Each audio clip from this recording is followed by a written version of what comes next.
C'est plus un rituel que c'est pas une chose, je sais pas comment dire. Ça peut se faire qu'une fois, on peut pas le répéter. Donc du coup, c'est quelque chose plus de l'ordre du son et de ce que ça raconte que simplement le fait de boucler.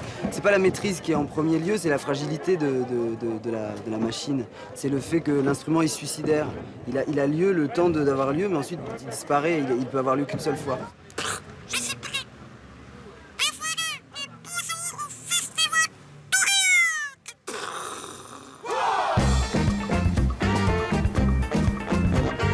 Les objets ont-ils une âme?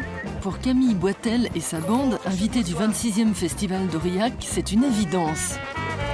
Avec ses compères Fantasio et Benjamin Collin, cet artiste français de 31 ans, initié aux arts du cirque par l'Académie Fratellini, donne une nouvelle vie à des objets récupérés dans la rue ou les déchetteries.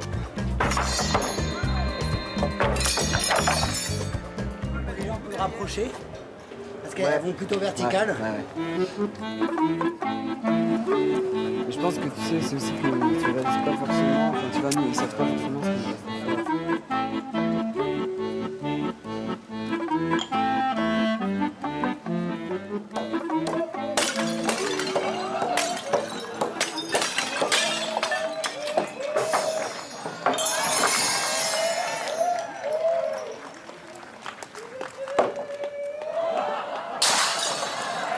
En fait, de mes 12 à mes 16 ans, je dirais, j'ai fait vraiment des choses de cirque. Mais c'était vraiment une chose qui était profondément amusante.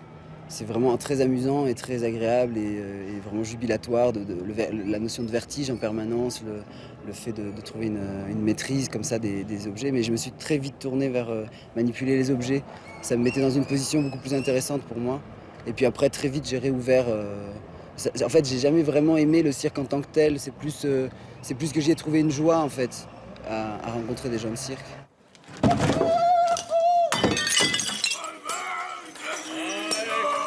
Contrairement aux jongleurs qui recherchent l'enchaînement parfait, Camille Boitel et sa troupe maîtrisent l'accident. Dans le spectacle L'Immédiat, les objets fracassés dessinent un parcours du combattant.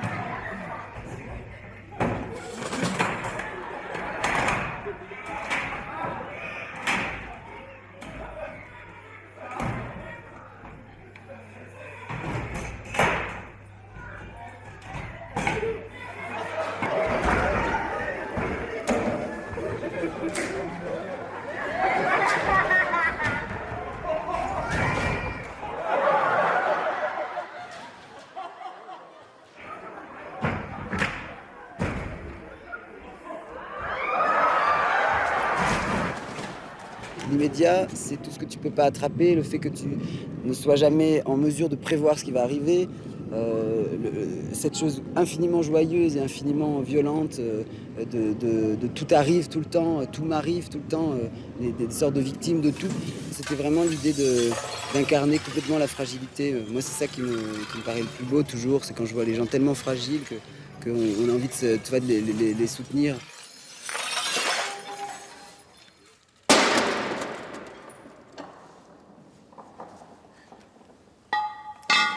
Pour le collectif français Tricyclique Doll, créé en 2001, les objets piquent carrément la vedette aux acteurs.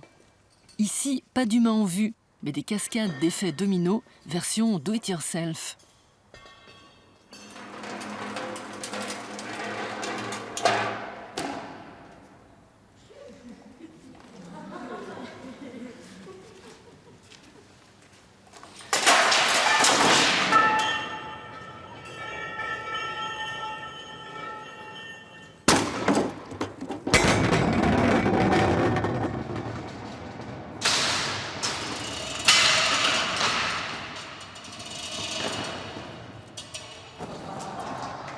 Quand on récupère un objet ou qu'on prend deux bouts de ferraille, c'est vrai qu'assez fréquemment, en fait, on les met ensemble en les soudant, en les fabriquant, et en se disant maintenant, vous serez ensemble, vous allez travailler ensemble, vivre ensemble. Enfin, voilà, c'est un peu comme quand tu récupères une vieille roue pour faire une machine, quelque chose comme ça.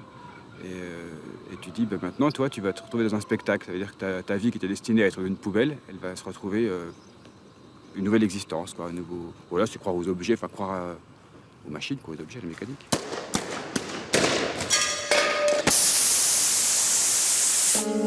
Les 3 plasticiens bricoleurs de Tricyclic Doll travaillent dans le même esprit décalé que Tom Titt, inventeur en 1890 de la science amusante.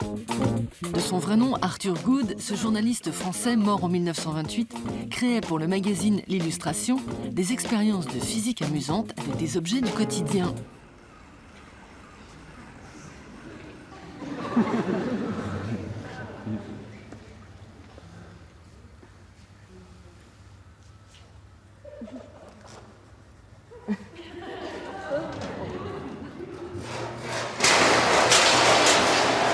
Cheminement, on aimerait que les objets s'animent par eux-mêmes, en fait.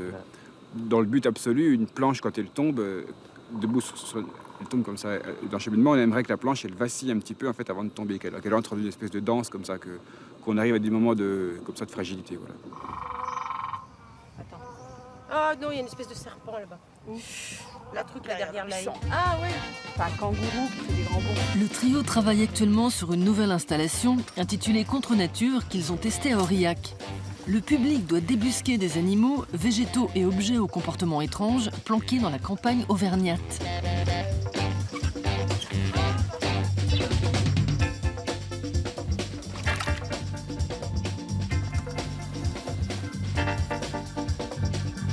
J'avais cassé juste avant que vous arriviez. Ça a tout pété, donc je l'ai réparé en vitesse avec un étau et un vieux boulon. Et je vérifie parce que c'est un peu fragile. Sur ce projet-là, l'envie de qu'est-ce qu'on peut faire, voilà, qu'est-ce qui est contre nature. Moi, la première chose qui m'est arrivée, c'était d'avoir envie de faire tourner des arbres. Après, j'ai commencé avec l'envie du grand chêne qui tourne. Et après, je me suis calmé. Puis je suis avec un sapin de 5 mètres. Le collectif G Bistaki mélange théâtre d'objets et chorégraphie. Ce groupe de 5 artistes jongle et danse avec tout ce qu'il a sous la main.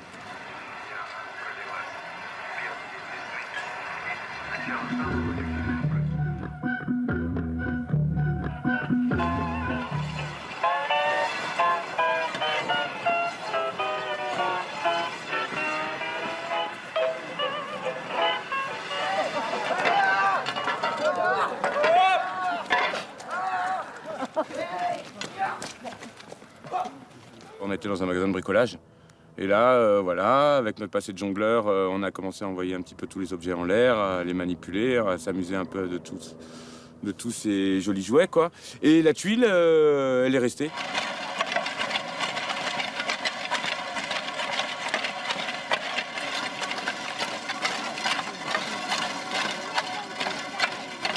Ben, en travaillant avec, c'est ça, c'est qu'on a, on a tripé sur sur tous ces aspects-là, quoi. Justement, sonore, son mouvement toute seule, son mouvement dans l'air.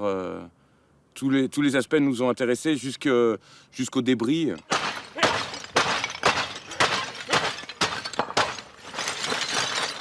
La terre cuite, c'est vraiment noble. Moi, je la trouve, c'est beau à regarder. C'est orange et en même temps, c'est hyper corrosif. Ça charcle les mains, ça fait mal. C'est un truc vraiment, et en même temps, ça a une douceur aussi. Enfin, moi, je le vois vraiment, il est désagréable et très agréable, cet objet. Les Bistaki ont investi un pensionnat d'Aurillac.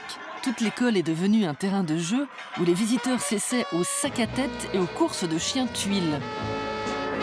Un spectacle interactif du nom de Coopérazia, comme le cargo affrété par les soviétiques en 1934 pour les Olympiades du théâtre ouvrier. À son bord, on croisait des artistes de tous les pays, comme les Français du groupe Octobre, qui rêvaient de sortir la culture de son carcan élitiste en jouant dans les usines. C'est aussi la vocation des Bistaki, anciens du Centre des Arts du Cirque de Toulouse. Le sac à main, mais c'est parce qu'un jour, on s'est rejoints et on n'avait pas de tuiles. Et c'est pas n'importe quel sac à main, non. Double anse. Double Après, anse. on a commencé à être sélectif au bout d'un moment. Pas n'importe quelle tuile, pas n'importe quel sac à main, on s'est spécialisé au bout d'un moment. On s'est mis dans le magasin et juste le fait de se taper dessus. Et voilà, parce que ça évoque ça aussi, ça évoque les petites grand-mères et vraiment tu vois, la petite grand-mère qui tape le loupard avec son sac à main. Mais ça, c'est l'esprit très cirque, jongleur et tout ça, c'est que tu prends un objet et direct, tu fais des conneries avec et tout ça.